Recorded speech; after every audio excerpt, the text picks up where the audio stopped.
وفات کے بعد خلافت عثمانیہ کا دوبارہ عروج شروع ہوتا ہے، اور یہ تقریباً سن 1413 کا زمانہ ہے، جب ان کا بیٹا محمد اول خلافت عثمانیہ کا سلطان بنا۔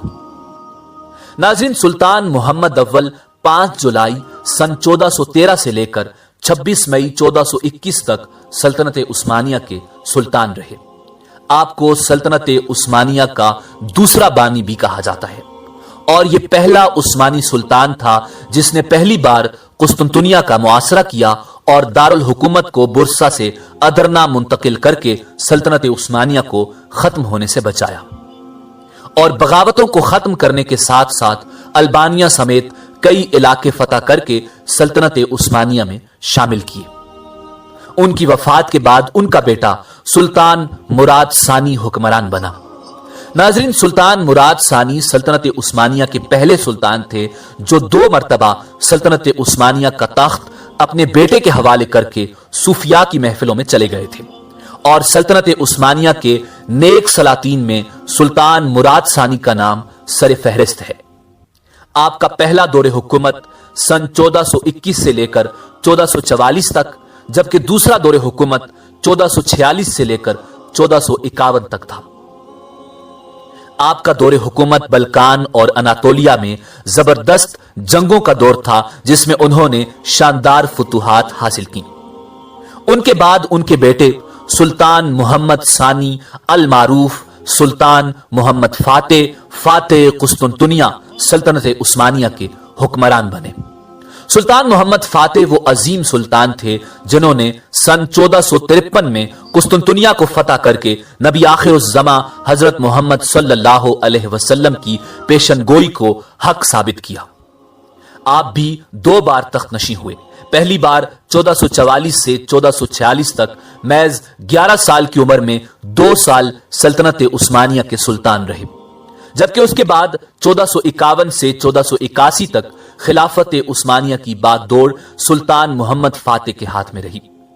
انہوں نے پہلی مرتبہ سلطنت عثمانیہ کے لیے باقاعدہ قوانین مرتب کیے اور کئی علاقوں کو فتح کر کے خلافت عثمانیہ کا حصہ بنایا، اور سلطان محمد فاتح کے دور میں حکومت میں علم و ہنر نے خوب ترقی کی، اور آپ کا جانشین آپ کا بیٹا سلطان بایزید ثانی ٹھہرا۔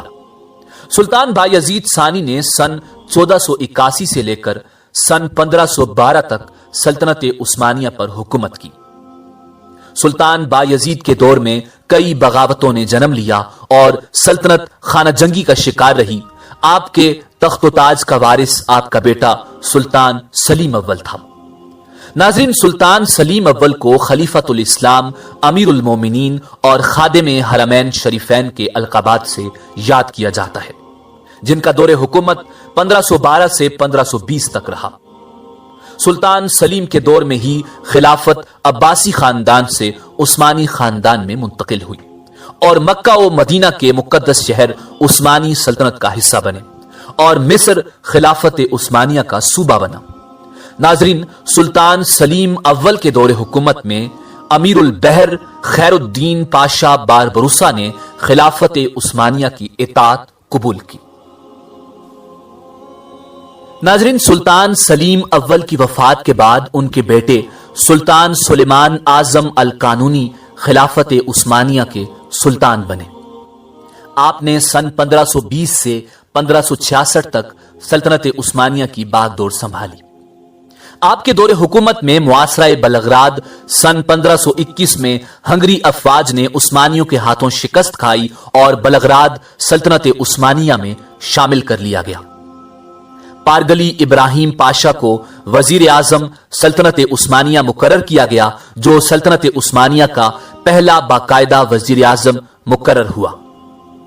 1534 سے 1536 تک سلطان سلیمان اعظم القانونی نے عراق کی 2 مہمات میں بغداد کو فتح کر لیا۔ پارگلی ابراہیم پاشا کو 15 مارچ سن 1536 کو بغاوت کے جرم میں تختہ دار پر لٹکا دیا گیا۔ ناظرین، اگرچہ سلطنت عثمانیہ کے قوانین بنانے کی وجہ سے سلطان سلیمان کو اعظم القانونی اور عالیشان کے القابات سے پکارا جاتا ہے، مگر ان کے کچھ فیصلے ان کے اپنے لیے پچھتاوے کا باعث بنے، اور ان کی گردن پر اپنے جوان بیٹے مصطفیٰ سمیت کئی بے گناہوں کے خون کے چھینٹے بھی ہیں۔ سلطان سلیمان